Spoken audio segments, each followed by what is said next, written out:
Finally kaiju number 8 खत्म हो चुका है, पर ये सीरीज खत्म होने के साथ साथ छोड़ गए हैं कुछ अनसुलझे राज, जिनका जवाब हमें शायद कभी नहीं मिलने वाला। ये डेफिनेटली इस सीरीज के फैंस के लिए बेहतरीन समय है, क्योंकि काइजू नंबर 8 का सीजन 2 भी अभी ऑनगोइंग है। इस लंबी स्टोरी का कंक्लूजन सरप्राइजिंगली बहुत ही सेटिस्फाइंग था, लेकिन इसने बहुत सारे प्लॉट थ्रेड भी ओपन छोड़ रखे हैं और फैंस श्योर नहीं है कि ये हमेशा से ऐसे ही रहेंगे या फिर फ्यूचर में कोई सीक्वल सीरीज या स्पिन ऑफ इनका जवाब देगा। तो चलो बिना टाइम वेस्ट किए जानते हैं काइजू नंबर 8 के टॉप 8 अनआंसर्ड क्वेश्चंस। स्पॉइलर का ध्यान रखते हुए आगे बढ़ते हैं।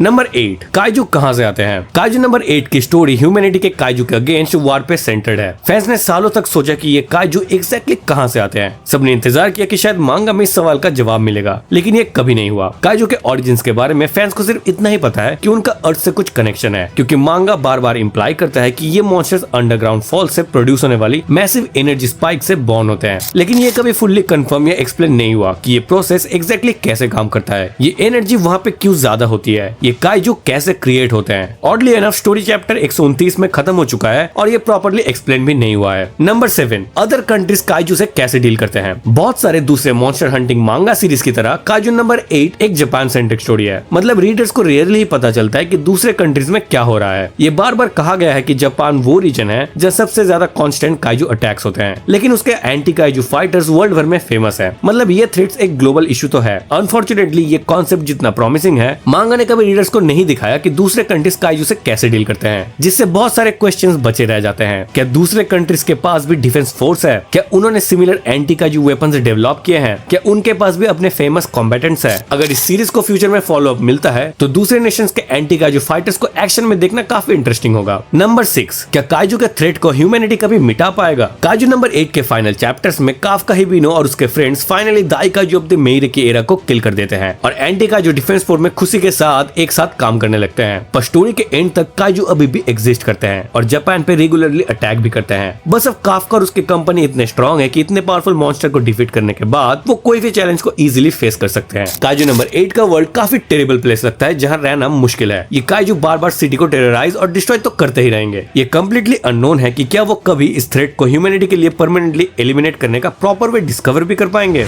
Number 5, Dai Kaiju of the Meire की एरा कहां से आया था। काइजू नंबर 9 स्टोरी का मेन ओवरपावर्ड एंटागोनिस्ट था, जो लंबे समय तक यहाँ पे रहा है और फाइनल चैप्टर में से एक में उसकी बैक स्टोरी फाइनली रीडर्स को रिवील हुई है। हमें पता चला उसे infamous Dai Kaiju of the Meire की एरा ने चूज और गाइड किया था, जो दिखने में काफी जाइगेंटिक और ऑल पावरफुल काइजू था, जिसने कई साल पहले ऑलमोस्ट पूरे केंटो रीजन को डिस्ट्रॉय कर दिया था। ये इनफेमस एंशिएंट दाई काइजू सीरीज का एक गॉडफादर बन चुका है और इससे काफका, मीना, किकुरो और बाकी सब कैरेक्टर्स के साथ फाइट करते देखना उतना ही एपिक था जितना कि सेटिस्फाइंग भी। पर फिर भी ज्यादातर फैंस अभी भी सोच रहे हैं कि ये मॉन्स्टर एग्जैक्टली आया कहां से, ये इतना पावरफुल कैसे बना और भला ये काइजू नंबर 9 को कैसे मैनिपुलेट कर पाया। नंबर 4, मिस्टीरियस लार्वा ने काफका को क्यों चूज किया। इवेंचुअली रिवील हुआ कि मिस्टीरियस लार्वा जिसने काफका हिबिनो को उसके इनक्रेडिबल पावर दिए, एक्चुअली एक स्मॉल काइजू कोर था जो दाई काइजू ऑफ द मेइरे की एरा द्वारा मारे गए सभी समुराई के कॉम्बाइंड ग्रीफ से बना था। ये अनडाउटेडली एक फैसिनेटिंग रिवीलेशन थी, लेकिन इसमें एक स्पेसिफिक चीज अनआंसर्ड रह गई है कि सभी लोगों में से उसने काफका हिबिनो को ही क्यों चूज किया। ये क्वेश्चन और भी इंट्रिगिंग है, क्योंकि मिस्टीरियस लार्वा ने चैप्टर 1 में काफका को आई फाउंड यू कहा था, लेकिन ये कभी एक्सप्लेन नहीं हुआ कि वो काफका को ही क्यों ढूंढ रहा था। एक थ्योरी के हिसाब से देखा जाए तो काफका शायद उन समुराई में से किसी का डिसेंडेंट होगा जो दाई काइजू के अगेंस्ट लड़े थे, लेकिन शोशिरो होशिना का एंसेस्टर भी तो वहीं पे था, तो फिर ये क्रीचर उसे क्यों नहीं चुना। शायद ये हो सकता है कि मिस्टीरियस लार्वा और काफका दोनों में काइजू से लड़ने का एक बर्निंग डिजायर था, लेकिन सच बोलूं तो ये कंफर्म करना मुश्किल है। नंबर 3, क्या काफका के पास और भी एबिलिटीज है। सीरीज के थ्रू आउट काफका ने बहुत सारे इंटरेस्टिंग और पावरफुल एबिलिटीज शोकेस की है। अपने काइजू फॉर्म में वो इनक्रेडिबली स्ट्रॉन्ग, एजाइल और रेजिलिएंट था। साथ ही साथ वो डिस्ट्रक्टिव एनर्जी अटैक्स भी अनलीश कर सकता था। ऊपर से फाइनल बैटल के दौरान उसने अपना ह्यूमन हार्ट को सैक्रिफाइस करके एक और भी पावरफुल सेकंड फॉर्म अनलॉक किया था। लेकिन ये बार बार हिंट किया गया है कि काफका के दोनों काइजू फॉर्म के पास और भी यूजफुल एबिलिटीज हैं, लेकिन अनफॉर्चुनेटली स्टोरी जल्द ही खत्म होने की वजह से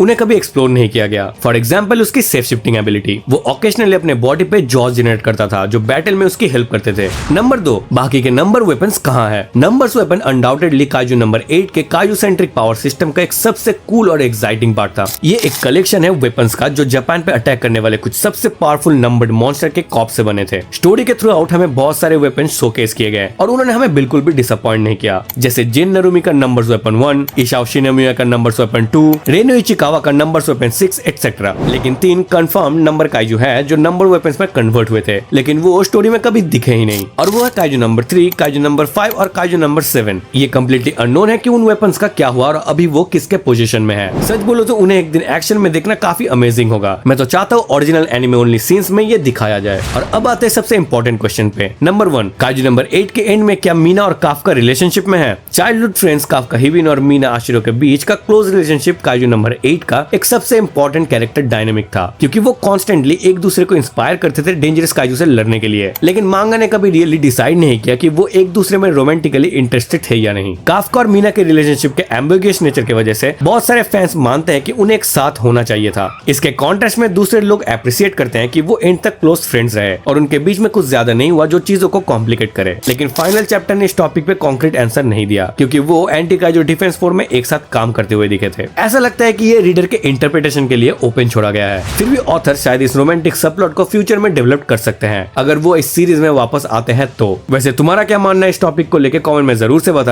और तुम्हारे पास कुछ थ्योरीज है तो वो भी बताना मत भूलना। और हाँ, वीडियो अच्छा लगा हो तो वीडियो को लाइक, चैनल को सब्सक्राइब और बेल आइकन दबाना मत भूलना। मिलते हैं नेक्स्ट वीडियो में, तब तक तुम यहाँ पे क्लिक करके कोई भी एक वीडियो देख सकते हो।